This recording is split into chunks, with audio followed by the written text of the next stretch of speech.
음.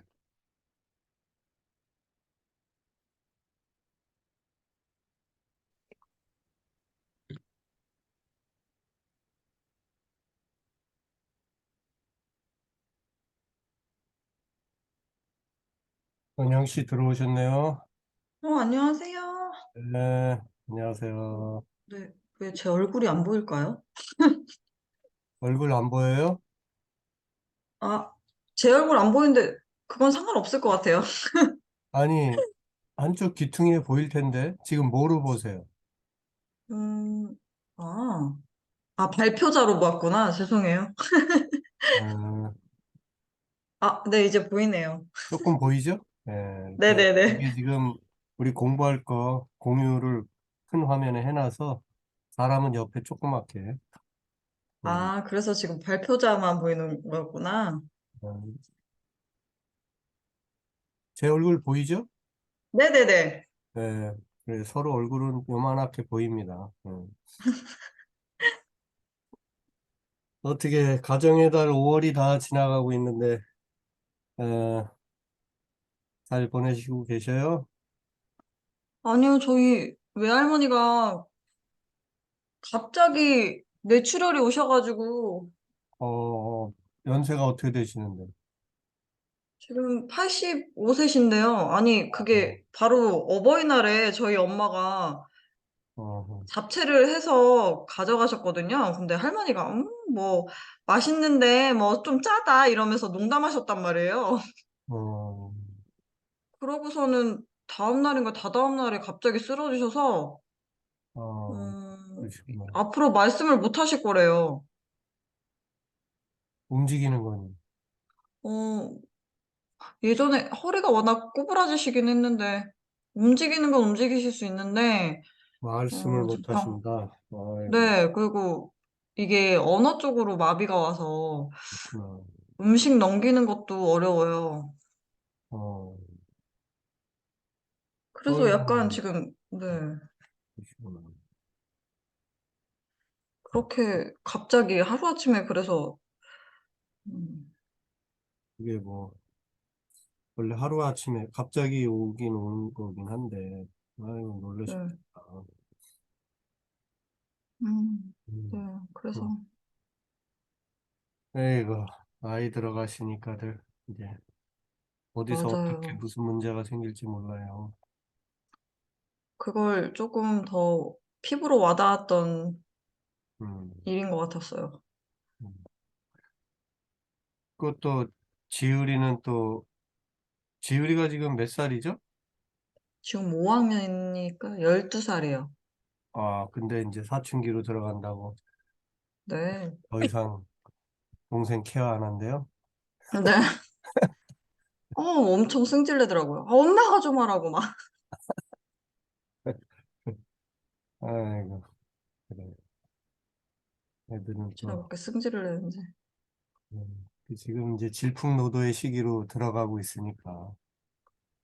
네. 말 대꾸부터 제가 눈치 보면서 살고 있어요, 요즘에. 음, 둘째는 지금 7살이니까 음. 진짜 머리에 뇌가 없이 행동하고 있거든요. 걔는 또 말을 얼마나 안 듣는지. 제일 정신없는 때인데 또 네. 누나는 또 질풍노도의 시기로 들어가고 쉽지 않겠다. 네. 제가 자식들 눈치 보고 살고 있어요, 지금. 음.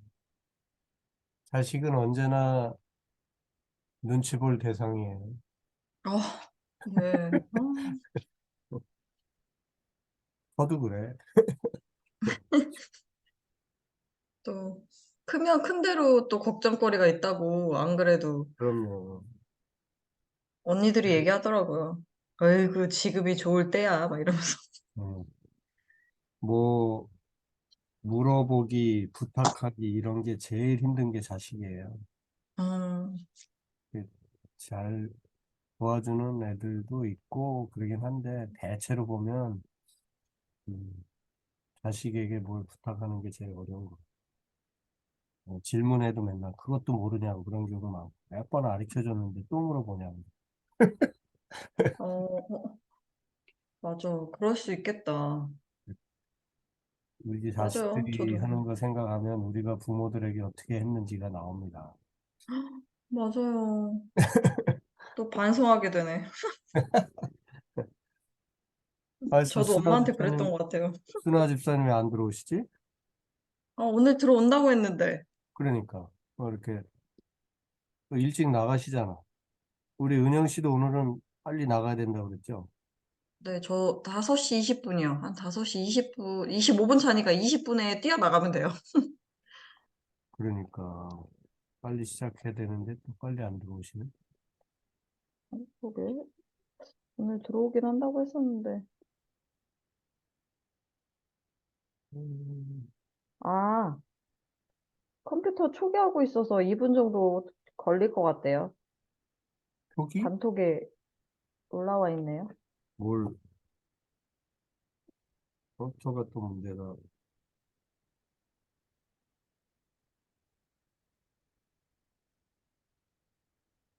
컴퓨터를 왜 초기화하고 있어, 갑자기 또.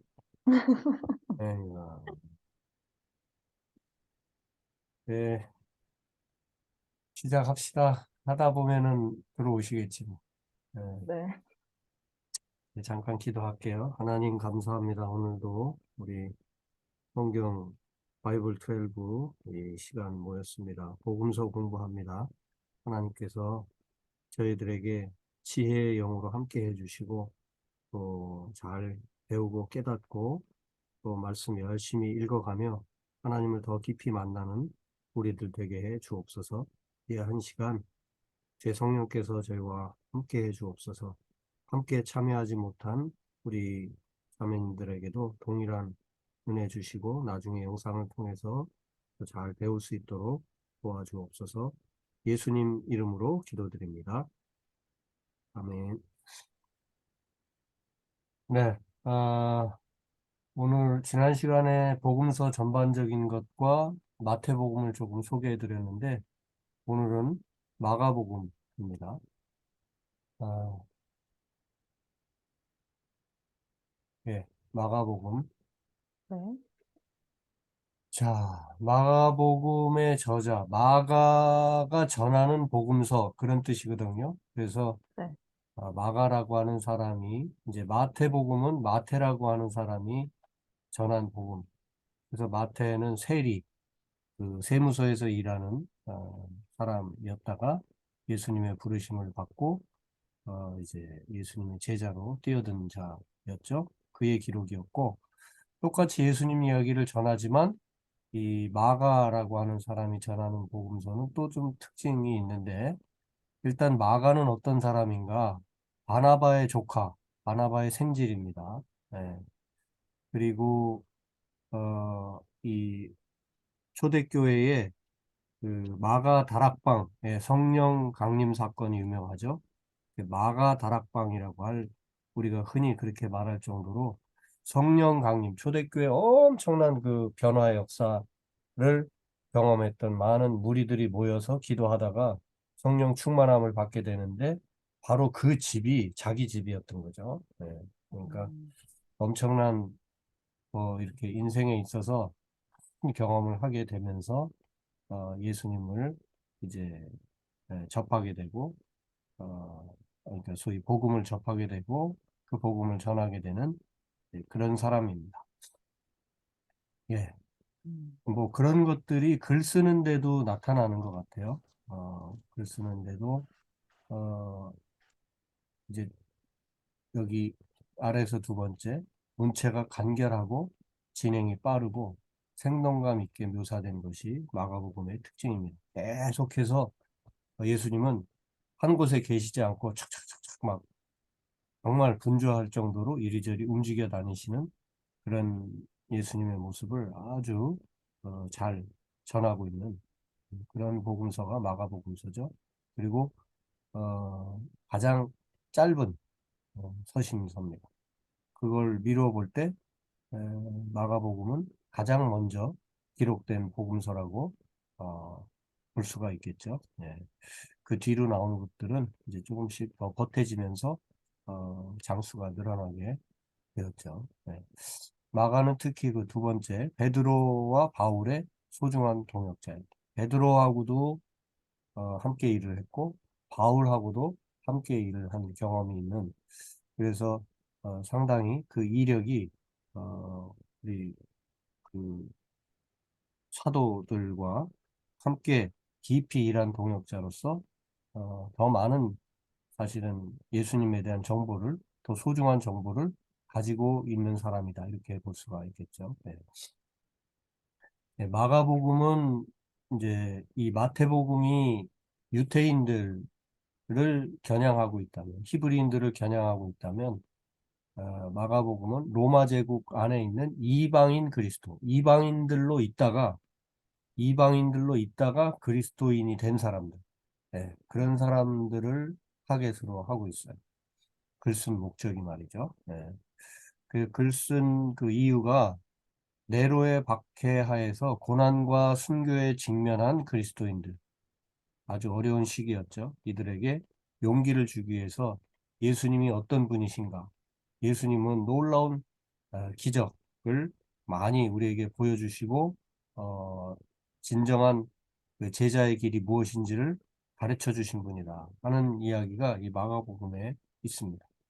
그래서 이 마가복음이 기적 이야기가 많고 그 다음에 예수님의 순환 기사, 고난당하는 그 예수님이 이제 체포돼서 십자가에 달리시고 죽으시기까지 그 내용이 마가복음이 총 16장인데 그 중에 거의 절반 이상 이 고난 당하는 기사가 절반 가까이 그 기사가 기록되어 있는 것을 알 수가 있습니다. 네.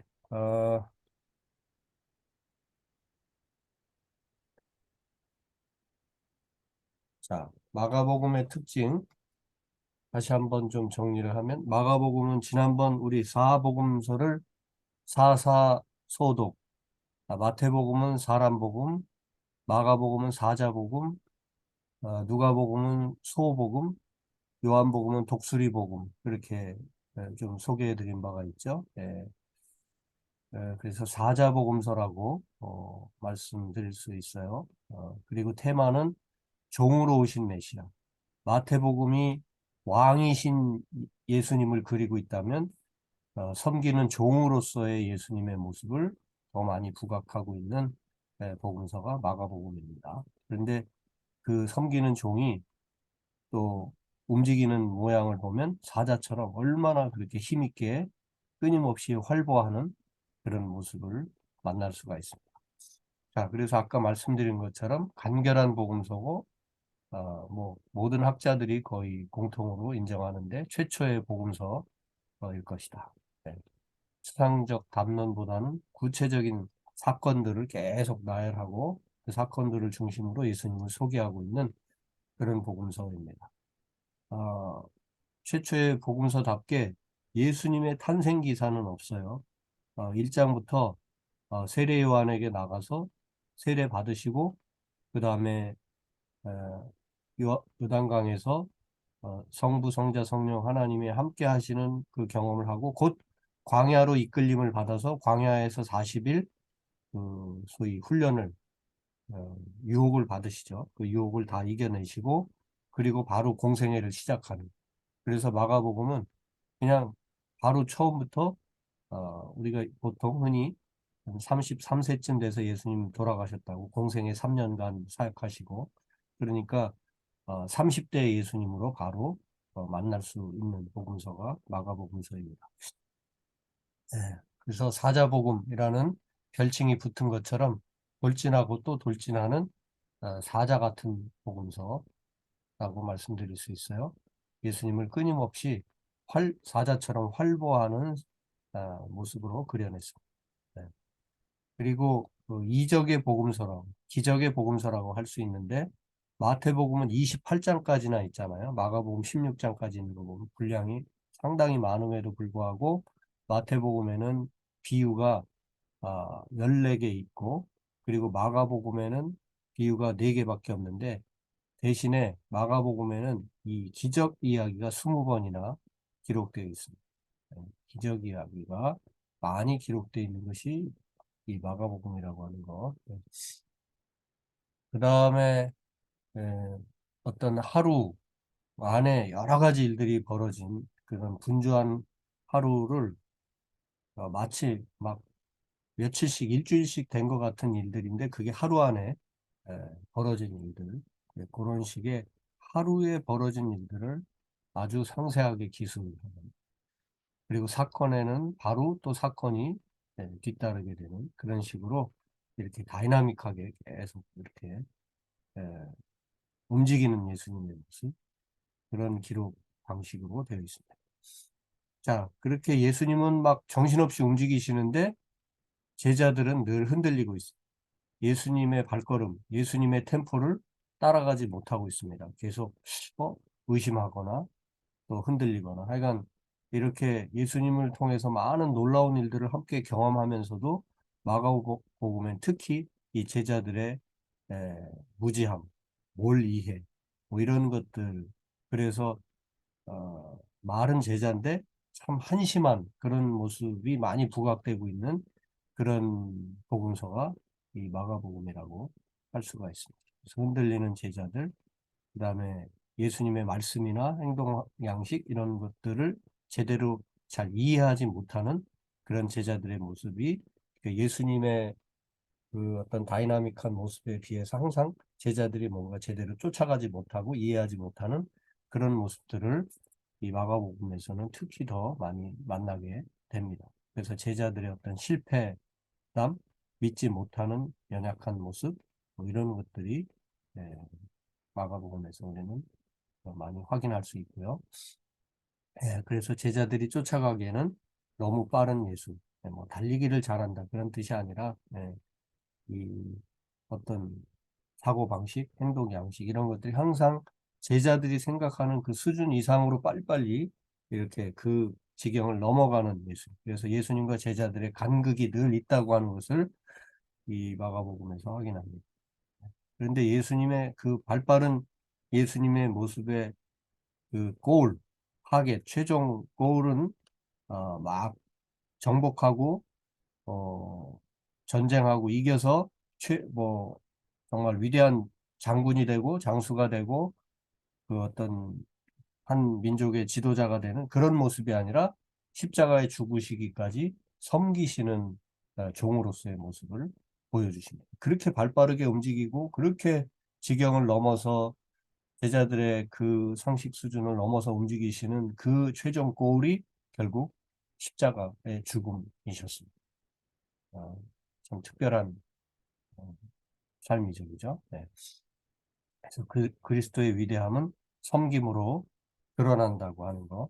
그래서 마가복음은 벌써 16장인데 이 11장에 보면 마지막 한 주간 11장에 예루살렘으로 들어가시고 그 다음에는 이제 뭐 체포되시고 십자가에 달리시고 이제 이런 과정이 있고 마지막 한 주간에 있게 되는데 그리고 십자가에 달리시고 부활하시고 그래서 예수님의 그 마지막 한 주간이 11장부터 16장까지 기록돼 있을 정도로 마가복음은 어디에다 포커스?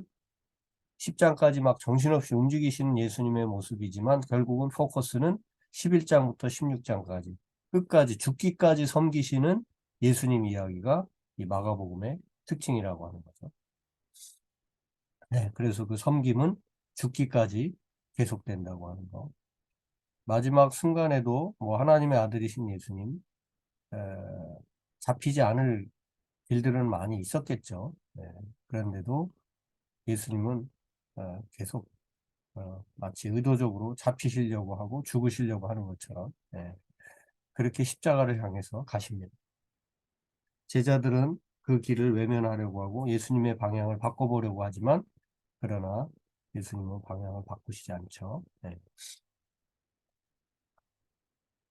마가복음의 구성을 보면 크게 이제 종의 복음서라고 할 수 있잖아요. 그래서 종이 준비되는 일. 그래서 요한에게 세례 받으시고 하는 이제 이런 내용들이 1장에 기록돼 있죠. 그리고 이제 1장 14절에서부터 8장까지 마가복음 1장 13절까지는 세례 받으시고 광야에서 시험 받으시는 내용. 광야에서 시험 받으셨다 하는 내용이 마가복음 1장 12절, 13절 딱 두 구절밖에 없어요. 근데 이게 이제 마태복음이나 누가복음에 가면 똑같은 얘기를 하지만 훨씬 더 많은 분량을 기록하고 있죠. 누가복음 4장 같은 경우는 1절부터 13절까지 뭐 처음에 나와서 첫 번째는 뭐로 유혹하고 두 번째는 뭐로 유혹하고 세 번째는 뭐 그 세 번을 유혹하는 내용들을 세밀하게 기록해 주고 있어요. 그런데 마가복음은 그냥 광야에서 시험을 받으시고 그리고는 이제 바로 활동을 갈릴리로 가셔서 활동을 계시하는 것을 그래서 딱 두 절 정도 광야에 계셨다라고 하는 내용이 나옵니다. 어쨌든 이렇게 광야에서 준비되는 것과 훈련 받으시는 것까지 시험을 이겨내시는 것까지 해서 1장 1절에서 13절까지 세례받고 광야 훈련까지 종이 준비되는 내용. 그 다음에 이제 요한이 잡힌 후에는 바로 갈릴리에 오셔가지고 복음을 전파하기 시작하셨다는 이 내용으로 시작해서 8장 30절까지는 종이 부지런히 일하시는 그런 모습을 우리가 만날 수가 있죠. 예. 그리고 이제 31절부터 15장 47절까지는 종 대신 예수님이 왜냐하면 이제 8장 31절에 최초로 예수님이 당신이 죽임을 당하고 사흘 만에 살아나야 할 것. 이거를 처음으로 이제 제자들에게 말씀하시거든요. 바로 이제 이 말씀이 시작된 뒤로부터는 계속 예수님이 뭔가 이렇게 어려움을 당하고 거절을 당하고 또 붙들리시고 마침내 십자가에 죽으시는 그런 내용까지 계속 이어지게 되죠. 예. 예. 그러니까 이 예수님이 고난당하신다는 말씀하신 거를 중심으로 본다면 거의 절반 정도가 예수님의 고난에 관한 이야기가 이 마가복음에 있다고 볼 수도 있겠죠. 실제로 예루살렘에 들어가셔서 마지막 한 주간은 이제 마가복음 11장부터의 내용이 되겠고요. 그 다음에 이제 십자가에 돌아가셨지만 마침내 16장에서는 뭡니까? 예수님이 부활하셔서 결국 그 종이 단지 부활했다는 정도가 아니라 결국 어, 높여지시는 거죠. 하나님의 아들이신 것이 밝혀지시고 제자들에게 나타나시고 또 여러 사람들에게 나타나시고 하늘로 다시 올려가시는 그런 내용. 16장에 그런 내용. 그래서 종이 낮은 곳으로 와서 준비하시고 철저히 섬김의 일을 하시고 그러나 세상은 또 제자들로부터도 가까이 그런 섬김의 지도자를 원하지 않았어요. 죽기까지 섬기는 지도자를 원하지 않으셨는데 결국 그 죽기까지 섬기는 그 길을 가셨고 그런데 하나님이 그를 사흘 만에 다시 살리셔서 높임 받게 하시는 내용. 이게 마가복음의 전체 내용입니다. 자, 예수님의 준비, 마가복음 1장 1절부터 13절까지 예수님의 준비는 어떤 식으로 되었는가? 선구자 요한, 세례 요한에 의해서 준비되고 그 세례 요한에게 나가서 세례를 받으심으로써 이제 준비하시고 세례 받고 요단강 물가에서 올라오시게 될 때 성자 예수님은 가장 낮은 모습으로 세례를 받고 강가로 올라오실 때 성령께서 비둘기 같이 내려오시고 그 다음에 성부 하나님이 사랑의 말씀으로 너는 내 사랑하는 아들이요 내 기뻐하는 자다. Du bist mein Liebesohn, an dir habe ich wohlgefallen. 독일어로 말씀드렸어요. 네. 하나님의 사랑하신다고 하는 내 새끼 너무 사랑한다 하는 축복의 말씀과 성령이 임하시는 장면 그리고 성자인 예수님은 겸손히 세례 요한에게 세례받고 요단강가로 올라오시는 이 대목 바로 이게 삼위일체 하나님 성부 성자 성령 하나님이 이렇게 한 자리 한 시간에 이렇게 이렇게 선명하게 드러나는 장면이라고 하겠죠. 삼위일체라는 단어는 없지만 우리 삼위일체 교리를 아, 어, 우리 기독교인들은 가지고 있죠. 그런데 바로 그 삼위일체 하나님이 한 자리의 모습을 소리로서 혹은 말씀으로 혹은 어떤 그 능력으로 그리고 한 인간의 모습으로 이렇게 삼위일체 세 분 하나님이 이렇게 등장하는 대목이 바로 이 예수님의 준비하시는 과정, 요단강가에서 있었던 일입니다.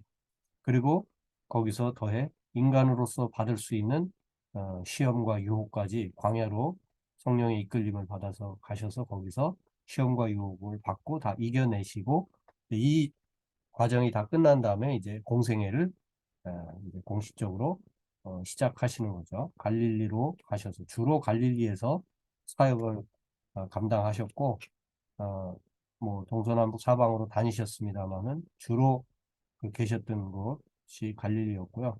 그 다음에 이제 돌아가실 때, 죽으실 때는 예루살렘으로 가셔서 이제 십자가에 달려서 죽게 되시죠. 예, 예수님의 공생애를 그 4대 행적지로 한번 생각해 볼 수가 있는데, 좀 전에 우리가 살폈던 것처럼, 요단강에서 예수님이 세례받고 준비되시죠. 그 다음에는, 광야로 성령의 이끌림을 받아서 광야에 나가서 40일간 유혹받고 그 유혹을 이겨내는 훈련의 시기를 거치시죠. 예. 그리고는 이제 갈릴리로 가셔서 주로 사역을 하시고요. 그 다음에 이제 때가 되어 그 마침 활용정점 마침내 하이라이트는 예루살렘에 올라가셔서 십자가를 지시고 죽으시고 그리고 여기서 부활하신 이렇게 요단강, 광야, 갈릴리, 예루살렘 이것이 예수님의 생애 전반을 어떻게 요약해주는 4대 행적지라고 할 수가 있습니다. 네. 그래서 제가 이제 이 시간에는 뭐 바이블 12니까 그런 걸 이제 하지 않지만 제가 또 따로 어떤 강좌를 열거나 그러는데 영성에 관해서 그리스도인의 생활 영성이라는 강좌를 제가 어, 이렇게 교우들에게 또 여러분들에게 할 수 있는데 이제 그 틀이 되는 게 뭐냐면 바로 이 요단강, 광야, 갈릴리, 예루살렘 이 예수님의 4대 행적지를 중심으로 예수님의 영성을 우리가 배울 수 있죠. 예, 그래서 한 20 몇 주 정도로 이 예수님의 그리스도인의 생활 영성이라고 하는 과목을 이 예수님의 4대 행적지 중심으로 공부를 하는 기회로 또 나중에 혹시 기회가 된다면 그 공부도 같이 할 수 있었으면 좋겠습니다. 네, 어쨌든 요단강 광야 갈릴리 예루살렘 4대 행적지 예수님의 자 마가복음을 뭐 다 공부할 수는 없지만 마가복음의 어떤 핵심 구절 한번 두 군데 정도 한번 우리 마태복음에서도 두 군데를 한번 살펴봤는데 한번 요거는 이제 직접 펴서 살펴볼까요? 마가복음 7장 31절에서 37절 귀먹고 말 더듬는 사람을 고쳐주시는 자, 마가복음 기적이 많이 기록되어 있다고 그랬죠? 예, 그 여러 기적 중에 하나입니다. 마가복음 7장 31절에서 37절까지 예수님이 어, 주로 갈릴리에 계셨는데 지금 이 기적은 어디서 벌어진 아, 여기 다시 데가볼리 지역을 갔다가 갈릴리 호수에 다시 돌아오셔서 결국 갈릴리 지역에서 어, 일어난 행하신 기적이죠. 어떤 사람을 귀먹고 말 더듬는 사람 그 사람을 따로 33절에 보면 예수께서 그 사람을 따로 데리고 무리를 떠나서 손가락을 그의 양 귀에 넣고 침을 뱉어 그의 혀에 손을 대시며 뭐 이런 식으로 그리고 하늘을 우러러 탄식하시며 에바다 열리라라는 뜻의 열리라 이렇게 기도하시면서 그렇게 하니까 마침내 그가 혀에 맺힌 것이 풀리고 귀가 열렸다. 뭐 이런 말씀이 이 7장 31절에서 37절까지의 내용이죠. 네. 그래서 보통 많은 경우 이렇게 기적은 그냥 말씀 한마디로 하시기도 하고 그냥 잠깐 뭐 이렇게 손을 얹어 주시기도 하는 뭐 이런데 특히 이 마가복음에서 마가복음에만 나오는 요 이적 사건이거든요. 요거 귀먹고 말 더듬는 사람 고치신 내용이. 그런데 그 이적을 행하시는 방식이 되게 정성스럽게, 그죠? 마치 종이 주인을 이렇게 섬기듯이 따로 모시고 가서 손가락을 넣고 침을 뱉어서 혀에 손을 대시고 또 말씀하시고, 이렇게 되게 단계가 복잡해요. 그래서 종이 주인을 마치 섬기는 듯한 방식으로 어, 그렇게 과정을 거쳐서 마침내 그의 귀를 열고 입을 열어주시는, 네, 그런 모습. 그래서 이적을 행하시는 모습 중에서도 아주 독특한 그런 마가복음의 기록을 우리가 만날 수 있습니다. 네. 그래서 예수님이 많은 경우 그냥 한마디 말씀하시면 벌떡 일어나기도 하고, 그죠? 예, 그런 경우들이 많은데, 여기는 많은 정성을 기울이고 계시는 모습을 이 이적 사건에서도 볼 수가 있습니다. 그 다음에 또 귀신 들린 아이를, 9장에 가서 보면 귀신 들린 아이를 고쳐주시는 내용이 나오는데요. 예, 여기서는 이제 예수님이 귀, 그 귀신 들린 아이를 고쳐주시는 장면에서도 보면은, 예, 이런저런 많은 말씀을 하시면서 고쳐주시는데, 아이만 고쳐주시는 게 아니라 아버지까지 고쳐주셔요. 아버지는 아픈 분은 아니었는데 아버지에게 뭘 주셔요? 믿음을, 제대로 된 믿음을 갖게 해주십니다. 그러니까 그냥 예수님은 다니시면서 아이고 뭐 배고픈 애들은 빵 주고, 그 다음에 연약한 사람은 그냥 벌떡 일어나게 고쳐주시고, 이렇게 한 게 아니라 진짜 고쳐주셔야 될 게 뭔지, 우리 안에 믿음이 없이는 믿음이 없다면 죽은 것과 마찬가지라는 사실을 이 아버지를 통해서 보여주시는 거죠. 아버지가 단지 자기 자식만을 고치는 것으로 끝났다면 예수님의 이 기적은 그냥 뭐, 아, 놀라운 일이구나, 그런 정도이겠죠. 그런데 아이를 고쳐주실 뿐만 아니라 아이 때문에 그렇게 힘들어하면서 그 마음과 영혼이 다 상해 있었던 그 아버지의 영혼도 회복시켜 주시고, 이제 믿음으로 살 수 있도록 그렇게 그 고치는 과정 중에 믿음을 회복시키시고 그 믿음으로 살게 해주시는 그런 내용이죠. 9장 그 23절, 24절에 보면, 그래서 아, 그 어떤 귀신 들린 아이를 고쳐주시고 아버지의 믿음을 회복시키시는 예수님의 놀라운 능력을 우리가 볼 수 있지만, 한편에서 보면 믿음이 무엇인지를 잘 가르쳐주는 본문이 이 본문이어서 한번 좀 말씀을 드리려고 해요. 9장 23절, 24절. 한번, 은영 씨 한번 읽어보시겠어요? 예수, 예수께서 이르시되 할 수 있거든이 무슨 말이냐 믿는 자에게는 능히 하지 못할 일이 없으니라 하시니 곧 그 아이의 아버지가 소리를 질러 이르되 내가 믿나이다 나의 믿음 없는 것을 도와주소서 하더라. 아멘. 예. 자, 어릴 때부터 거품을 흘리고 경련을 일으키고 막 불 속으로도 뛰어들기도 하고 막 이런 아이를 어떻게 제자들에게 고쳐달라고 했는데 제자들은 고쳐줄 수 없고, 그래서 결국은 예수님 앞에까지 왔어요. 그래서 이제 23절, 24절 읽으셨는데 22절 그 보면 이제 그 아버지가 이렇게 기도하죠. 예수님에게 요청하죠. 무엇을 하실 수 있거든 우리를 불쌍히 여기사 도와주십시오. 하실 수 있다면 좀 어떻게 안 되겠습니까? 이제 이런 식인 거죠. 예.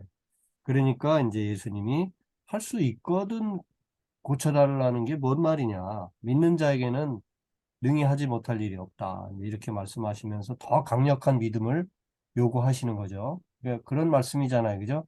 할 수 있으면 해주시고, 할 수 없다면 할 수 없죠. 뭐, 이런 태도로 과연 되겠느냐. 이제 이 말씀이시잖아요. 좀 더 강력한 믿음을 요청하고 계시죠. 네, 믿는 자에게는 능히 하지 못할 일이 없느니라. 근데 이때 만약에 아버지가 아이고 뭐 이렇게 말이 많어 그리고 그냥 돌아가면 본인도 믿음을 가질 수 없었을 것이고 또 아이도 고칠 수 없었을 터인데, 결국 24절이 되게 중요하죠. 그 아이의 아버지가 소리를 질러 이르되, 뭐라고 말합니까? 내가 믿나이다 나의 믿음 없는 것을 도와주소서. 자, 이 말이 중요한 말이에요.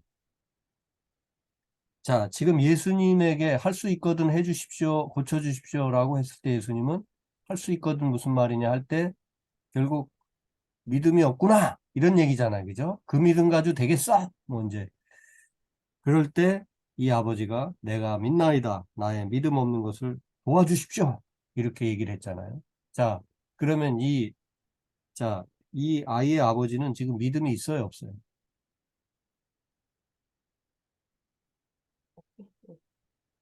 자, 거기 문장으로 보면 내가 믿나이다. 나의 믿음 없는 것을 도와주소서. 그랬잖아요. 믿음이 있어요, 없어요?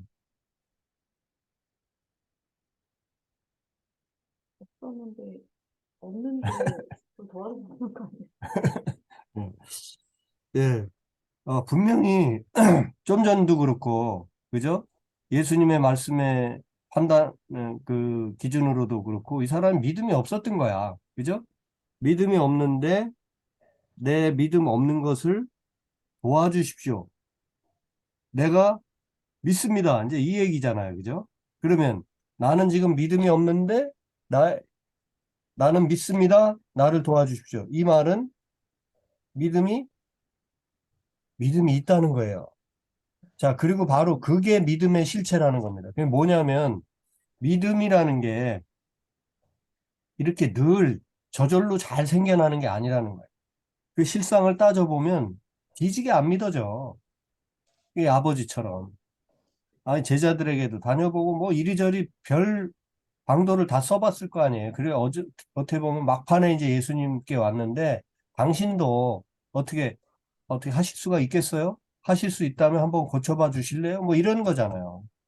근데 이제 믿음이 없어. 우리가 그래. 항상. 믿음이 없어요. 그런데 그 진짜 믿음은 내가 믿음 없다는 사실을 인정하고 그럼에도 불구하고 내가 믿습니다. 믿고 싶습니다. 믿겠습니다. 라고 그러니 나를 도와주세요. 라고 하나님께 예수님께 주님께 요청하는 그 자세. 바로 거기가 믿음의 도약점인 거예요. 바로 그러니까 믿음이 진짜 저 코딱지만큼도 좀 더 리얼하게 표현하면 코딱지보다 더 작은 게 예수님은 저보다 더 리얼하게 표현하셨는데 겨자씨만한 믿음이라는 표현하셨어요.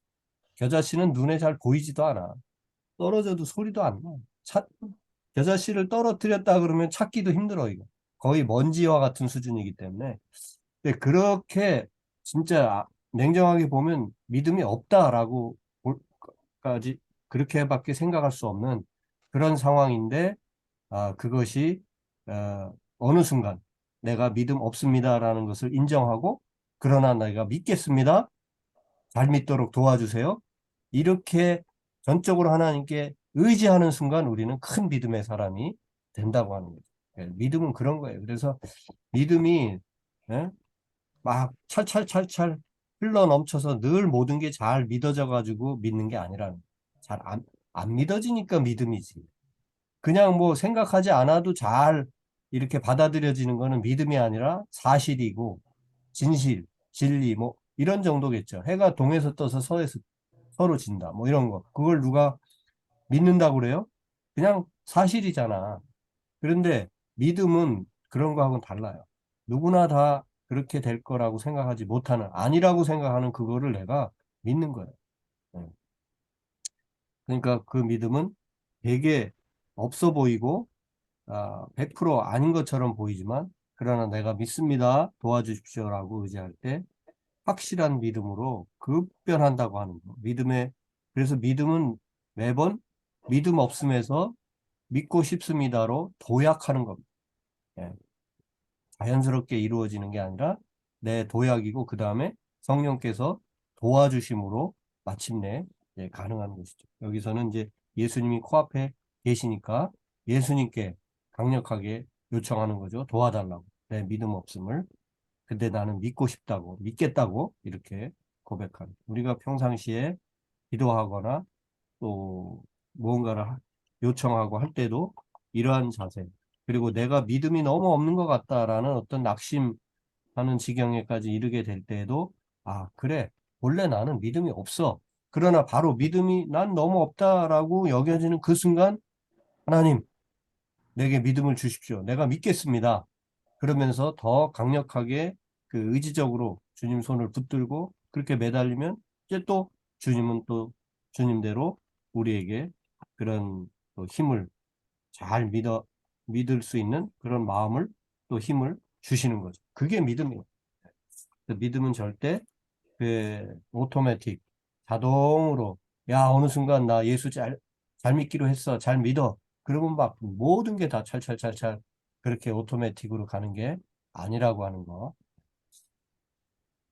예, 오늘 매 순간 믿음으로 다시 한번 도약하는 물론 이제 처음에 예수님을 만나게 될 때 그 한번 믿음으로 한번 뒤집혀지면 자잘한 이런 의심이나 이런 것들은 들 수 있겠지만 하나님이 계신 것 그리고 예수님이 나의 구주라고 하는 그 사실에 대한 그 믿음이 뭐 이렇게 막 쉽사리 흔들리고 그러는 건 아니죠. 그런데 어떤 사건 하나하나 이런 과정 가운데 나는 끊임없이 믿음이 없고 참 이렇게 하나님이 행하실 일을 제대로 이렇게 받아들이지 못하는 그런 믿음 없는 존재라는 것을 우리는 확인하게 됩니다. 그때마다 하나님이 행하실 일을 기대하면서 믿고 나아갈 수 있게 해달라고 이렇게 우리는 기도해야 하는 거죠.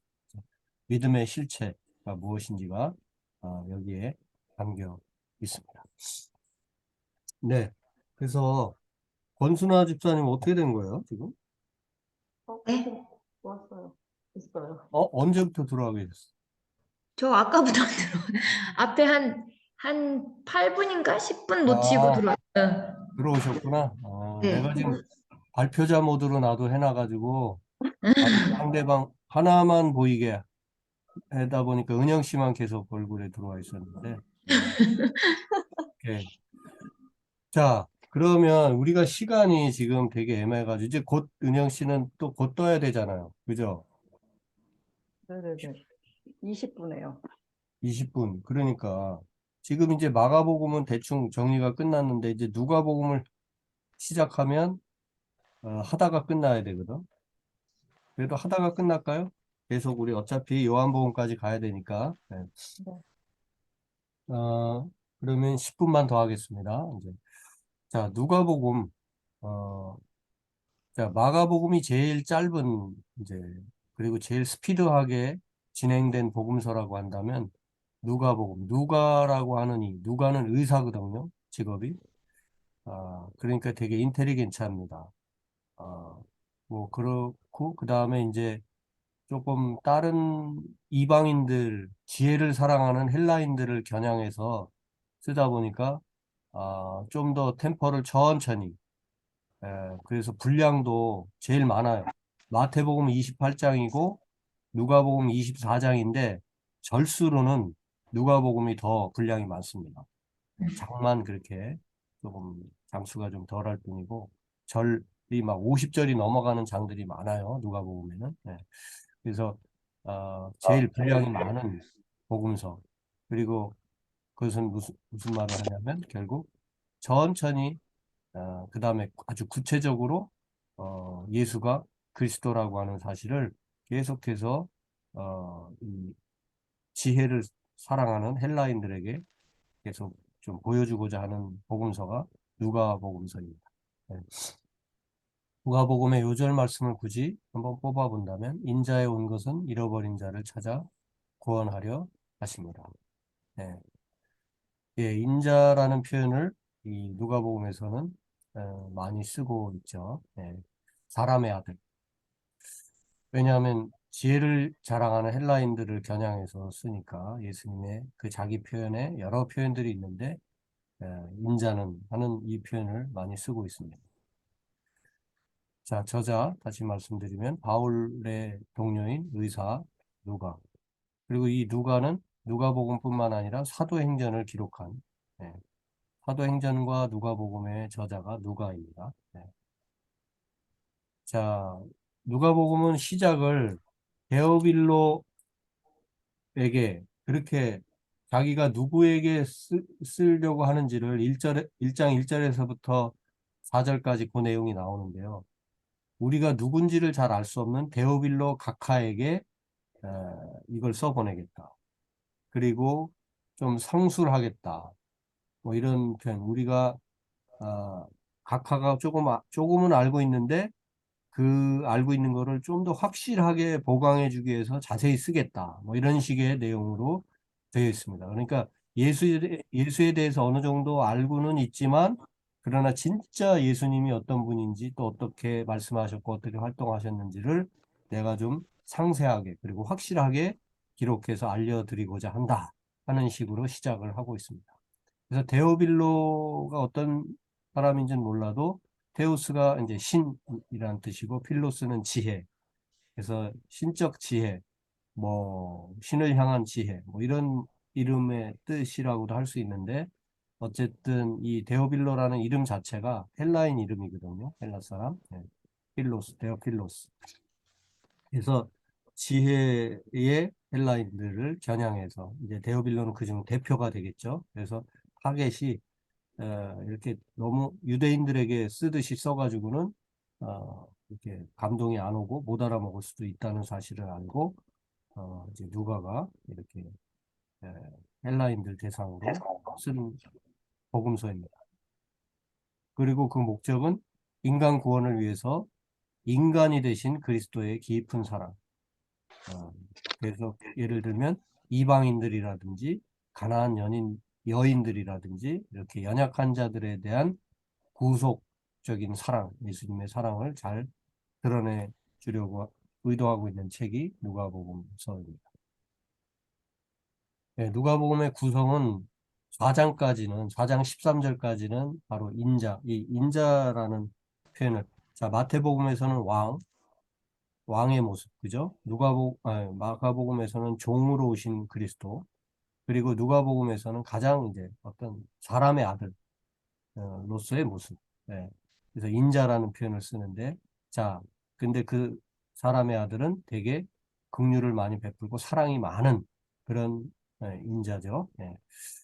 자, 이 사람의 아들이 인자가 준비되는 과정, 1장에서부터 4장 13절까지의 내용이 어린 시절 어떻게 태어나고 뭐 이제 그런 내용. 예. 그 다음에 시험 세례 받으시고 시험 받으시는 내용까지. 예. 자, 그게 이제 준비되는 과정. 예. 마가복음의 1장 1절에서 13절까지 해당하는 내용이겠죠. 그런데 벌써 누가는 1장 1절부터 4장 13절까지가 요 어린 시절과 그 다음에 세례 요한에게 세례받고 광야에서 시험 받으시는 내용까지가 4장 거의 전반부까지 기록되고 있는 거. 벌써 분량이 엄청 차이가 나죠. 여기서부터. 네. 그리고 이제 인자가 공적으로 사역을 시작하시는 대목. 그런데 그 사역 시작도 그냥 어디로 가서 마가 같은 경우는 어디로 가서 활동을 막 시작하시는 내용으로 시작한다면 여기는 이제 예수님이 나사렛에서 이사야의 글을 이렇게 들고서 자기 사역은 어떤 사역이 될 것이다 라고 하는 것을 이사야 선지자의 글을 들어 읽으시면서 그 방향을 소개해 주는 것으로 그 공생애가 시작되고 있는 것을 볼 수가 있습니다. 네, 누가답죠. 기록을 그럴싸하게 이렇게 해주고 있습니다. 그럴싸하게라는 표현을 오해하지 마시기 바랍니다. 예. 없는 일을 그럴싸하게 만들었다. 그런 뜻이 아니라 어차피 사건들은 이미 벌어졌고 몇십 년 전에 이미 다 지나갔고 예수님도 벌써 죽으셨고 부활승천하신 뒤에 지금 이 복음서 기자들은 이제 기억을 떠올리면서 기록하고 있는 거잖아요. 그래서 여러 가지 기억, 그다음에 여러 가지 자료들 이런 것들을 놓고서 가장 효과적이고 적절한 순서에 따라서 이렇게 예, 복음서를 기록하고 있는 거니까요. 네. 자, 그 다음에 이제 인자의 고난에 관한 이야기. 네. 결국 붙들리시고 십자가에 달리시고 그 다음에는 인자의 승리. 그래서 부활하시는 장면. 예, 이렇게 누가복음은 구성이 되어 있습니다. 자, 누가복음 특징. 사사소독. 그 사람복음 마태복음, 사자복음 마가복음, 소복음 누가복음이라고 했죠. 독수리복음 요한복음이고, 예. 마가가 종으로 오신 예수님이 그 어떤 컨셉이라면 누가복음은 인자로 오신 예수님, 인자이신 예수님, 예, 사람의 아들이신 예수님 이렇게 됩니다. 예. 자, 말씀드린 것처럼 터벅터벅 소가 걷듯이 천천히 진행되는 전기체. 그리고 소는 힘세고 우직한 동물이지만 동시에 희생제물이라고 하는. 그래서 인자로서 겪어야 될 눈물과 아픔과 또 마지막 십자가에 달리시는 그 희생 제물로서까지 그런 예수님의 모습을 잘 보여주고 있는 게 누가복음이죠. 네. 그리고 말뿐 아니라 행동으로 가르치시는 예수님의 모습을 잘 보여줍니다. 예. 그리고 이제 누가가 아무래도 좀 지식인이다 보니까 또 상대적으로 더 이제 의사는 좀 델리키트한 디테일한 부분을 더 잘 소개하고 알 수가 있죠. 그래서 지역에 관한 정보에다가 이런저런 역사적 정보도 많이 예, 이렇게 드러나고 있는 게 누가복음입니다. 또 예수 제자들보다 예수를 만난 사람들이 어떻게 그 반응하는지, 고침받고 말씀을 듣고 그들은 어떤 식으로 반응하는지 여기에 많은 주목을 하게 됩니다. 마가복음이 조금 짧은 가운데서도 제자들이 잘 이해를 못하고 하는 이 제자들의 모습에 초점이 또 있었다면 누가복음은 제자들보다는 예수님을 만난 사람들의 변화되는 모습들, 반응 여기에 많은 언급을 하고 있는 것을 볼 수가 있고요. 그 다음에 역시 사도행전의 저자답게 성령이라는 단어를 자주 언급합니다. 사도행전에 57회 나오고요. 누가복음에는 18회 나오죠. 에, 그리고 이제 C.S. 루이스가 한 말이기도 한데요. 기쁨은 천국의 가장 중요한 업무가 된다. 예, 천국에서 하는 일의 가장 소중한 일은 기뻐하는 일이다 하는 거죠. 예, 그래서 예수님이 이렇게 움직이시는 그 모든 그 경로나 말씀하시는 것, 이 모든 것들을 통해서 얼마나 기뻐하시는지. 예, 그래서 무거운 짐진 자들이 겪는 고통으로 뛰어드는 예수. 그런데 기쁨으로 뛰어드시는 예수님의 모습. 예, 그리고 이제 예수님뿐만 아니라 세상 눈에는 가난해 보이지만 부자나 권력자가 놓친 진짜 천국의 기쁨을 누리면서 사는 사람들의 모습을 잘 보여주는 것이 누가복음서입니다. 그리고 십자가에서 용서하는 예수를 전하고 있는 복음서로서 유일한 복음서입니다. 23장 34절. 저희들이 모르고 하는 짓입니다. 저들을 용서해 주십시오. 십자가 위에서 가상 7원이라고 해가지고 일곱 말씀을 하죠. 누가복음에 3개, 요한복음에 3개, 뭐 마태, 마가에 하나 이런 식으로 있는데 어쨌든 누가복음은 그 중에 예수님이 이게 뭐 목마르다 뭐 어쩌고 이런 기도도 있었지만 특별히 저들을 용서해 달라고 하는 기도를 십자가에서 하셨다는 그것을 기록해 주고 있는 복음서입니다. 네, 그리고 부활 후에 예수님이 구체적으로 되게 이렇게 행동으로 가르치셨다 하는 것과 같은 맥락으로 부활 후에도 벗들을 만나 함께 걸으시면서 또 식사하시는 그 예수님의 모습을 그 잘 기록해 주고 있는 게 이 누가복음이죠.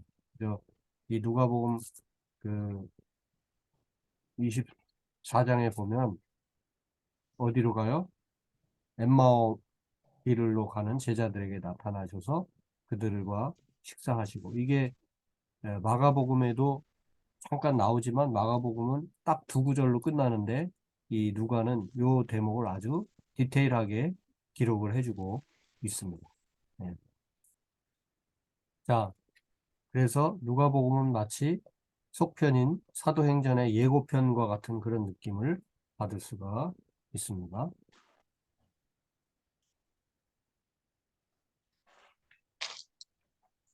네. 누가복음의 어떤 독특성, 내용적으로 볼 때 독특성이 좀 있는데 동정녀 탄생에 대해서 또 확실하게 기록해주고 있고 목자들이 경배했다. 들판에 목자들이 어린아기 예수를 찾아와서 경배했다고 하는 내용. 그다음에 예수님의 그 어떤 유년기에 대한 기록이 비교적 있죠. 예. 그리고 예수님의 어떤 인간성, 인자가 테마라고 그랬죠. 그러니까 노동하시고 우우셨고 무릎 꿇고 기도하시고 말고의 귀를 떨어뜨린 귀를 다시 주워서 귀를 붙여주시고 고쳐주시는 일 등 예수님의 어떤 인간적인 모습을 많이 이렇게 부각해서 기록해준 복음서입니다. 그 다음에 이런 시므온의 노래, 천사의 노래, 마리아의 노래, 사가랴의 노래 등 여러 가지 어떤 사건이 있을 때마다 그 누구의 노래 이런 찬송들이 많이 이렇게 함께 들어있는 그런 복음서. 그래서 찬송의 복음이라고 할 수가 있고요. 예수님이 어떤 사건이 있을 때마다 기도하시는 장면들을 많이 이렇게 기록해주고 있어서 기도의 복음서 할 수가 있고요. 당연히 이방인을 위한 복음서이고요. 자, 그래서 누가에 나타난 예수님의 기도 여기까지 한번 우리가 봐야 될 것 같은데요. 예. 자, 어, 기도하시는 예수님의 모습이 아주 어떤 일이 있을 때마다 기도하시는 모습을 우리가 확인하게 되는데, 세례 받으실 때 기도하시고, 또 누가복음 5장 기적들을 행하신 날 기도하시는 걸 우리가 확인할 수 있죠. 예를 들면 한번 확인해 볼까요? 누가복음 5장 15절 16절에 보면 이제 그 앞전에 이미 어, 베드로에게 깊은 곳으로 가서 그죠? 물고기 잡으라 해서 엄청 잡고 그 다음엔 또 바로 예수께서 한 동네에 계실 때 이 나병 환자 고치신 이야기 계속되죠. 그 다음에는 이제 17절 이하부터는 중풍병자를 또 고치시는데 계속 이렇게 고쳐주시고 기적을 보이시는 이야기를 하시는데 그 사이에 소문이 퍼져서 사람들 몰려오고 할 때 16절 예수는 물러가사 한적한 곳에서 기도하셨다. 그래서 이 누가는 이렇게 어떤 사건이 있기 전에 이후에 그 사이사이에 계속 기도하시는 그런 예수님의 모습, 특히 기적들을 행하시는 날, 그 전, 뭐 이렇게 그 사이사이에 기도하시는 모습을 성경 이 누가는 기록해주고 있습니다. 네. 그 다음에 제자들을 택하시기 전에 또 기도하셨고요. 6장 12절에 보면 이때에 예수께서 기도하시러 산으로 가사 밤이 새도록 하나님께 기도하시고 밝음에 그 제자들을 부르사 그 중에서 12를 택하여 사도라 칭하셨다. 제자들을 부르시고 12제자를 딱 이제 사도라 칭하는 그 어떤 중요한 일을 앞두고 밤이 새도록 산에 가셔서 기도하셨다. 예, 그런 내용이 누가에게 있고요. 그 다음에 이제 고난 예고를 다른 복음서에는 고난 예고를 그냥 하셨다 이렇게 했는데 누가는 되게 어떤 인간적인 그 예수님의 모습을 계속 뭐가 일이 있을 때마다 기도하시고는 그 다음에 보일을 행하시고 말씀하시고 거의 그런 패턴으로 돼 있는 겁니다. 자, 이방인들에게 예수님은 이제 그런 어떤 가장 인간적이면서도 정말 훌륭한 분인 것을 소개하려니까 이제 이런 부분들이 필요한 거죠, 그죠? 네. 그리고 고난 예고를 처음 하시기 전에 하셨고 산 위에 9장에 보면 다른 복음서에서도 변화산에서의 그 놀라운 일들이 기록돼 있죠. 근데 바로 이때도 예수님은 기도하셨다는 거. 다른 데는 없는 내용입니다. 9장 29절 한번 확인해 보면 이렇게 되어 있죠. 기도하실 때 용모가 변화되고 그 옷이 휘어져 광채가 난다. 올라갈 때도 기도하시러 산에 올라가서 기도하실 때 이렇게 누가는 계속 그 산 위에 그냥 올라간 게 아니고 그 다음에 용모가 다른 복음서 기자들은 얼굴에 뭐 광채가 났다 이렇게만 묘사하는데 기도하실 때에 용모가 변화됐다 이런 식으로 누가는 기록해주고 있습니다. 70인이 돌아왔을 때도 마찬가지고 또 제자들에게 기도를 가르치시기 전에도 마찬가지. 재미나죠? 기도를 가르치시기 전에도 기도하리. 11장 1절에 보면 예수께서 한 곳에서 기도하시고 마치심에 제자 중 하나가 여짜오되 기도를 가르쳐 주십시오. 끊임없이 이렇게 누가는 의도적으로라도 예수님이 계속 기도하셨다는 사실. 제자들이 기도를 가르쳐 달라고 올 때도 기도하시고 오시니까 제자들은 우리도 기도 잘하고 싶습니다 하면서 기도를 가르쳐 달라고 하는 그런 식으로 이렇게 묘사를 하고 있습니다. 네.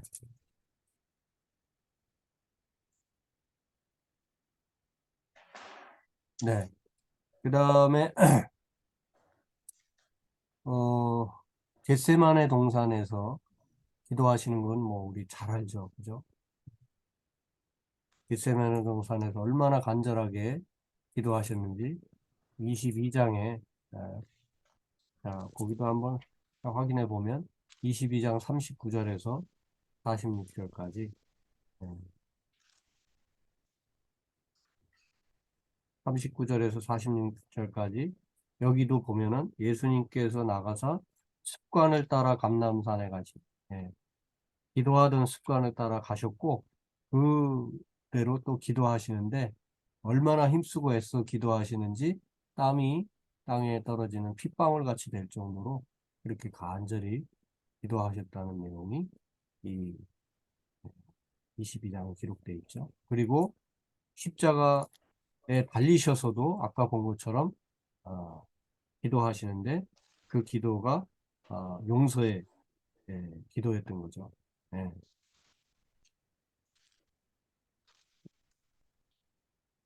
자,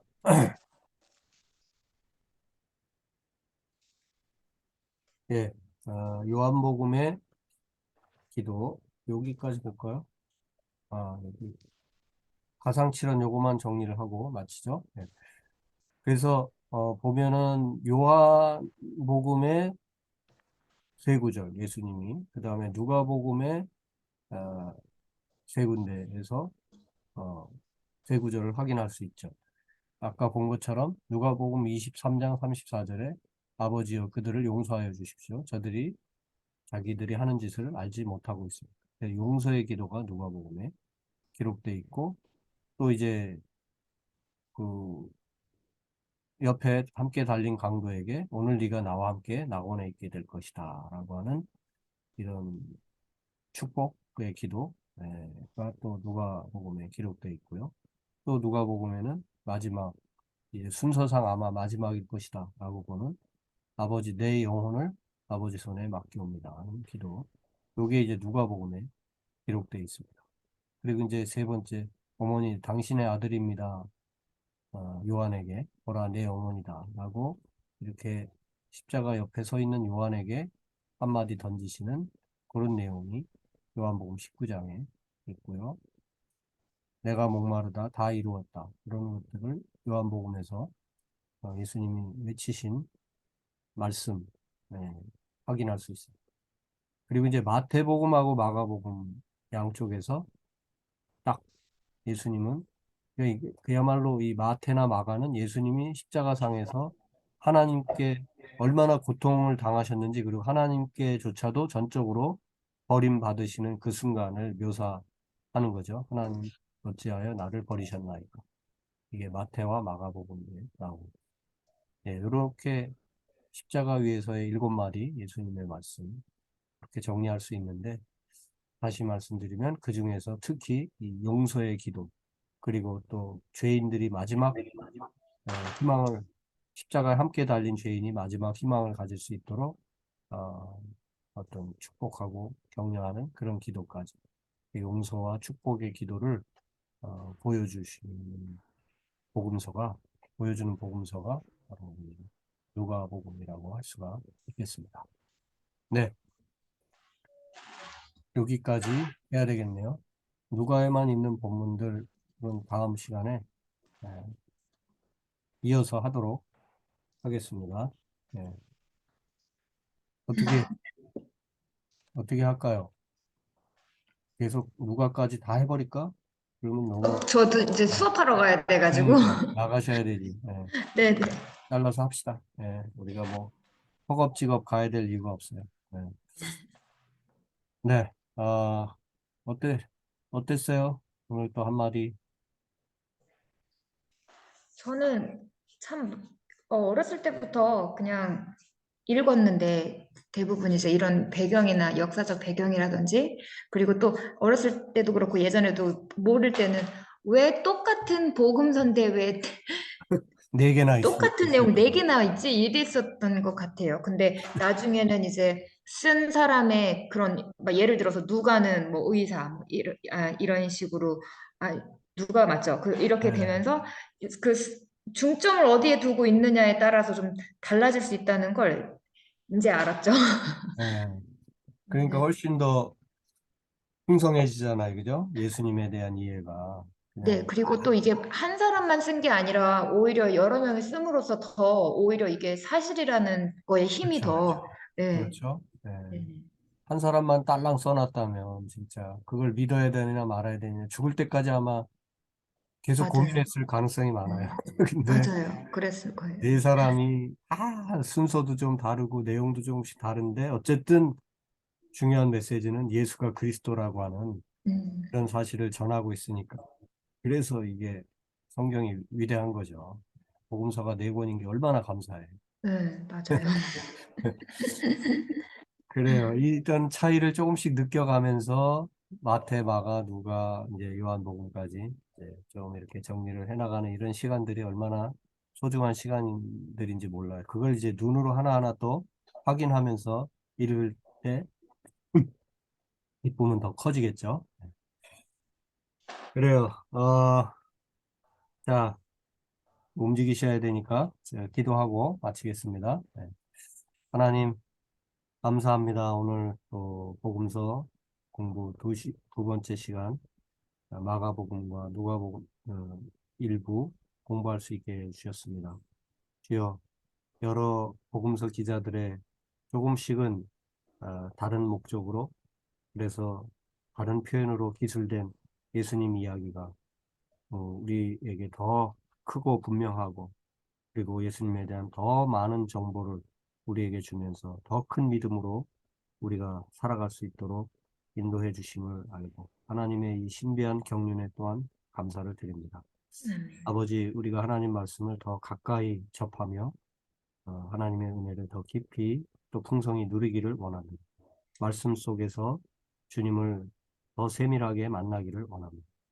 주여, 저희들이 항상 가까이 주님의 말씀을 접하며 주의 음성을 세미한 사랑의 음성을 듣고 그 말씀 따라 살아 승리하는 우리의 삶이 되기를 소원하오며 주 성령님 저희와 늘 함께 해주시고 날마다 우리의 힘이 되어 주시옵소서. 아멘. 또 도주 후에 또 함께 만납니다.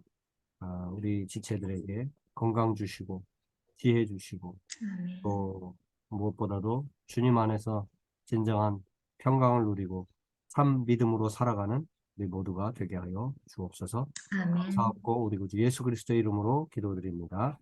아멘. 네, 수고하셨어요. 감사합니다, 좋은 날 목사님. 되시고, 네, 안녕히 계세요. 네, 종료합니다. 네.